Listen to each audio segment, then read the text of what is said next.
Singapore শহরে আরিয়ান নিজের বউ জিয়ার সাথে বৌদি আর দাদার সাথে থাকতো। আরিয়ানের বৌদি প্রীতি খুবই হিংসুটে ছিল। ও একদম চাইতো না যে আরিয়ান আর জিয়া ওদের সাথে ওই বাড়িতে থাকে। এই জন্য সবসময় ওর বর সন্দীপকে কিছু না কিছু নালিশ করত। কতবার বলেছি আমি তোমাকে যে তোমার ভাই আর তার বউয়ের সাথে আমার এখানে থাকতে ভালো লাগে না, আর আমি একদম চাই না যে বাবার সম্পত্তি যেন ওরা একদম কিচ্ছু না পায়। আমি নিজেও তো এটাই চাই গিন্নি, সেই জন্য আমি কোর্ট থেকে ঘুরে এসেছি আজকে, আর একজন উকিল বাবুকে ঘুষ দিয়ে একটা নকল কাগজপত্র তৈরি করেছি, বুঝতে পেরেছো? যাতে পরিষ্কার করে লেখা আছে যে বাবা যাবার আগে সমস্ত জিনিসপত্র আমার নামে করে গেছে, এখন শুধুমাত্র কালকে সকালটার অপেক্ষা। বাহ পতিদেব, কি দারুণ উপায় বার করেছো তুমি। আরিয়ান আর জিয়া স্বভাবে খুব ভালো ছিল। ঘরের সব কাজ জিয়া একলা নিজেই করত, আর আরিয়ান নিজের বাবার বিরিয়ানির দোকানে কাজ করত। পরের দিন সূর্য ওঠার পরে সন্দীপ আর প্রীতি আরিয়ান আর ওর বউকে দুজনকে বাড়ি থেকে বার করে দিল। দাদা, এটা তুমি করতে পারো না। দিদি, আমরা কি ভুল করেছি? তুমি আমাদের ঘর থেকে বার করে দিলে, আমরা কোথায় যাব? যেখানেই যাও, কিন্তু আমার বাড়িতে আর ফেরত এসো না। আর আরিয়ান, কাজে আসার আর কোনো দরকার নেই তোমার। ওই বিরিয়ানির দোকানটাও বাবা আমার নামেই করে গেছে, বুঝতে পেরেছো? এবার তোমরা দুজন যাও তো, আর নিজেদের কিছু একটা ব্যবস্থা করে নিও। শুধু এখানে আর কখনো ফিরে আসবে না, বুঝেছো? যদি থাকারই ব্যাপার হয় তাহলে কোনো রেলওয়ে স্টেশনে শুয়ে পড়ো, গরিবরাও তো ওখানেই থাকে। আরিয়ান নিজের বউকে নিয়ে সিঙ্গাপুর রেলওয়ে স্টেশনে চলে যায় আর খাবারের জন্য কিছু জিনিস নেয়, আর ও পুরো দিন ওই রেলওয়ে স্টেশনেই বসে থাকে। না মাথার ওপরে ছাদ, না গায়ের মধ্যে চাদর। যেরম যেরম দিন যাচ্ছিল, খাবারও কমতে থাকছিল। আমরা খাবো কি? খাবারের জন্য কিচ্ছু বেঁচে নেই।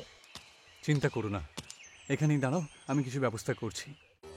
আরিয়ান একটু দূরে গিয়ে মানুষের কাছে খাবারের ভিক্ষা চাইল। খাবার, খাবার, কারুর কাছে যদি খাবার থাকে তাহলে আমাকে দিয়ে দাও। আমার স্ত্রী না খেয়ে রয়েছে, খাবার দিয়ে দাও, কেউ তো কিছু দাও।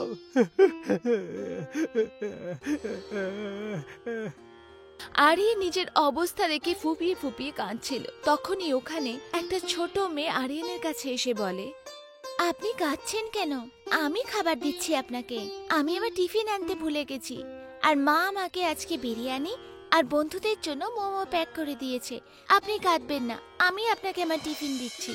খুকি, তোমাকে অসংখ্য ধন্যবাদ। ঈশ্বর যেন সবসময় তোমাকে আশীর্বাদ করেন। ঈশ্বরের কাছে আমি এই প্রার্থনাই করব।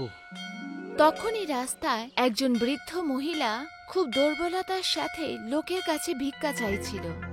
কেউ খাবার দিয়ে দাও, নাহলে আমি বাঁচতে পারবো না। আরিয়ান ওকে দেখে দাঁড়িয়ে পড়ে আর বৃদ্ধ মহিলাকে বলে, আগে ঠাকুমা, আমি সামান্য একটু খাবার আপনাকে দিচ্ছি। আমি নিজের ভাগের খাবারটা আপনাকে দিচ্ছি। শুধু আমার এইটুকুই খাবার দরকার ছিল, যা দিয়ে আমার স্ত্রীর পেটটা ভরে যায়। তুমি একজন সৎ মানুষ, তোমাকে সব জায়গায় খুঁজেছি, ওরকম ভাবে যেমন কেউ সমুদ্রের মধ্যে মুক্ত খোঁজে, প্রত্যেকবার পাথর হাতে আসে, কিন্তু আজ আমি এই সমুদ্রে মুক্ত পেয়ে গেছি। ওই বৃদ্ধ মহিলা হঠাৎ করে পরীতে রূপান্তরিত হয়। যেই বাচ্চা মেয়েটি তোমাকে এই টিফিন দিয়েছিল, সে আমিই ছিলাম বাবা। তুমি ক্ষুধার্ত অবস্থায় আমাকে খাবার দিয়েছিলে। আজকের পর থেকে তুমি আর কখনো ক্ষুধার্ত শোবে না। তুমি আস্তে আস্তে যা সব কিছু হারিয়েছো তার দ্বিগুণ তোমার কাছে চলে আসবে। খুব কাজ করো আর খুব বিখ্যাত হও আরিয়ান। পারি জাদুর সাহায্যে স্টেশনের সামনে একটা দোকান তৈরি করে দেয়, যার ওপর মোমোস বিরিয়ানি লেখা ছিল। কালকের পর থেকে তুমি এটাই বিক্রি করবে, এই দোকানে তুমি কাজ করবে। যে কেউ তোমার হাতের বিরিয়ানি খাবে, সে তার দিওয়ানা হয়ে যাবে। এই কথা বলে পরি ওখান থেকে চলে যায়। আরিয়ান জিয়াকে গিয়ে খাবার দেয় আর ওকে সব গল্প করে। ভালো মানুষদের সাথে খারাপ হয় সবাই বলেছে আর শুনেছে, কিন্তু আজ যা আমাদের সাথে হয়েছে সেটা প্রমাণ যে এই বলা কথা মিথ্যে। পরের দিন আরিয়ান আর জিয়া দুজনে দোকানে যায়, যেখানে প্রথম থেকেই মোমোস বিরিয়ানি বানানোর সামগ্রী ওই দুটো ট্রাঙ্কের মধ্যে রাখা ছিল, আর তার সাথেই ওখানে একটা কাগজ ছিল যেখানে মোমোস বিরিয়ানি বানানোর রেসিপি লেখা ছিল। এখানে তো আগে থেকেই মালপত্র রাখাই আছে। এই বিরিয়ানি আমরা সবার জন্য বিক্রি করব, যাতে গরিবরাও কিনতে পারে আর বড় লোকেরাও। এই বিরিয়ানিটাকে আমরা 5 টাকাতে বিক্রি করব। ঠিক বলেছ তুমি।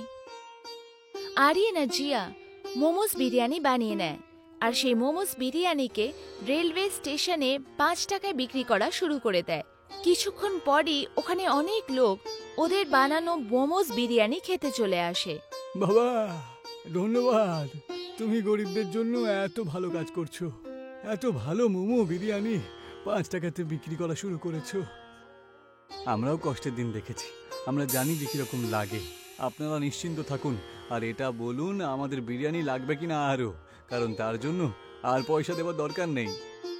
আস্তে আস্তে আরিয়ান আর জিয়ার মোমোস বিরিয়ানি পুরো শহরে বিখ্যাত হয়ে যায়। সবাই ওর দোকানে 5 টাকার মোমোস বিরিয়ানি খাওয়ার জন্য আসে। এই শহরে ধনপতিরাও ওর দোকানে আসতে শুরু করে আর ওকে অনেক টাকা দিয়ে যায়। এই খবর হাওয়ার মতো সন্দীপ আর প্রীতির কাছেও পৌঁছে যায়। এটা আমি কি শুনছি গো, আরিয়ান আর জিয়া কি করে বড় লোক হয়ে যাচ্ছে। ওদের শহরের অনেক ধনীপতি ব্যক্তিরা এই বিরিয়ানি খাওয়ার জন্য বেশি টাকাও দিয়ে দিচ্ছে। আরে জানি জানি, আমিও তো বুঝতে পারছি না, সব কিছু তো কেড়ে নিয়েছিলাম ওর থেকে। তাহলে এই দোকানটা খোলার পয়সা কোথ দিয়ে এলো? আর এত পয়সা কোথ দিয়ে এলো যে বিরিয়ানিও মাত্র 5 টাকাতে বিক্রি করছে? আমাদের দুজনের গিয়ে একবার দেখা উচিত গিন্নি। কিন্তু ওরা কি আমাদের সাথে কথাও বলবে? আর সেটা আমার উপর ছেড়ে দাও তো। আমি আমার ভাইকে চিনি, ওর মনটা খুব ভালো, ও আমার উপর রেগে থাকতে পারে না। সন্দীপ আর প্রীতি আরিয়ান আর জিয়ার সাথে দেখা করার জন্য ওদের দোকানে পৌঁছে যায়।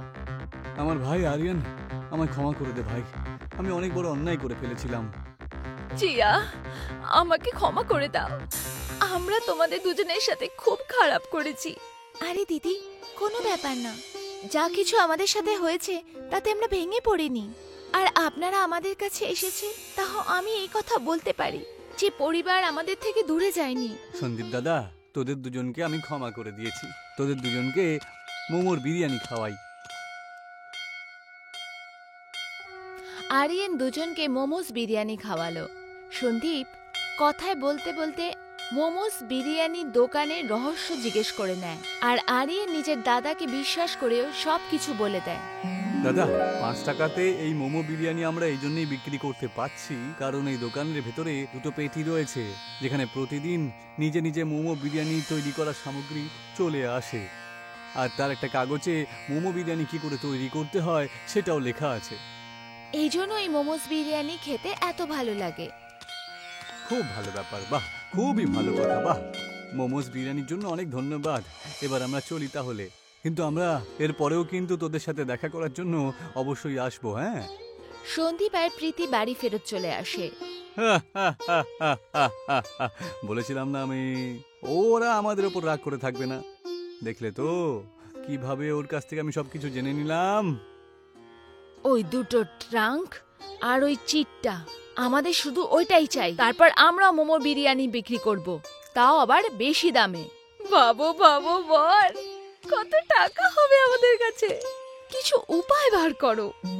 আমি তো একটা উপায় খুঁজেই রেখেছি গিন্নি, ব্যাস তুমি শুধু আমার সঙ্গে থেকো। পরের দিন আরিয়ান আর জিয়া নিজের দোকানকে বন্ধ করে চলে যায়, আর সন্দীপ আর প্রীতি রেলওয়ে স্টেশনে প্রবেশ করে। প্রবেশ করতেই ওরা ওই বাচ্চাকে দেখতে পায় যে আরিয়ানকে মোমোস আর বিরিয়ানি টিফিন দিয়েছিল। আমি রাস্তা হারিয়ে ফেলেছি, আঙ্কেল আমাকে একটু সাহায্য করবে, আমাকে ঘরে ছেড়ে দেবে। এই মেয়ে, এখান থেকে পালাতো, যা এখান থেকে, অন্য কাউকে গিয়ে সাহায্য চায়। আরে এই বাচ্চাটা কোথা থেকে এলো? এই, বুঝতে পারছিস না? যা এখান থেকে। বাচ্চা ওখান থেকে কাঁদতে কাঁদতে চলে গেল। সন্দীপ আর প্রীতি আরিয়ানের মোমোস বিরিয়ানির দোকানে পৌঁছায়। দেখো, এটাই ওই পেটি যাতে প্রত্যেক দিন অসাধারণ বিরিয়ানি বানানোর সব সামগ্রী নিজে থেকেই চলে আসে। আর এই হলো সেই চিঠি যার মধ্যে মোমোস বিরিয়ানি কি করে বানাতে হয় সেটা লেখা আছে। কি বোকা আমার ভাইটা, তাই না? এরকম একটা জিনিসকে এরকম ফাঁকা জায়গায় কেউ রেখে যায় নাকি? সত্যি খুব বোকা আমার ভাইটা। সেই জন্য এবার আমি বড় লোক হয়ে যাব। সন্দীপ আর প্রীতি ওই দুটো পেটিকে আর কাগজটাকে নিয়ে যেতে থাকে। তখনই ও মাঝপথে একজন বৃদ্ধ মহিলাকে দেখতে পায় যে ওদের দুজনের থেকে একটু সাহায্য চায়। কেউ আমার সাহায্য করো, কেউ আমাকে খাওয়ার জন্য কিছু দাও, খুব খিদে পেয়েছে বাবা, এর মধ্যে থেকে কিছু খাবারের দাও। না না, আমাদের কাছে কিছু দেবার মতো নেই আপনাকে, বুঝেছেন? যখনই ও এই শব্দ বলে ওই বৃদ্ধ মহিলা পরীতে রূপান্তরিত হয় আর ওদেরকে বলে, আমি দুবার আটকানোর চেষ্টা করেছিলাম তোমাদের দুজনকে বাঁচানোর, কিন্তু লোভকে আমি তোমাদের মধ্যে বাস করতে দেখেছি। পাবে না তোমরা কোনো রকম ক্ষমা এই অপরাধের। ধনপতি হতে চেয়েছিলে তোমরা দুজন, এখন সবকিছু নিয়ে নেওয়া হবে তোমার থেকে। পয়সা দেখলে তোমার মন একদম লোভে ভরে যেত, এখন লাফাতে থেকেও সারা জীবন ব্যাঙের মতন। সন্দীপ আর প্রীতি দুজনে ব্যাঙে পরিবর্তিত হয়ে যায়। পরের দিন সকাল হতেই আরিয়ে নিজের দোকান খোলে আর ও দুটো পেটি সেই একই জায়গায় দেখতে পায়, যেন রাতে কিছু হয়ইনি। শহরের মধ্যে আরিয়েন আরো অনেক জায়গায় নিজের 5 টাকার মোমো বিরিয়ানির দোকান খুলে ফেলে আর নিজের জীবন আরামে কাটাতে থাকে।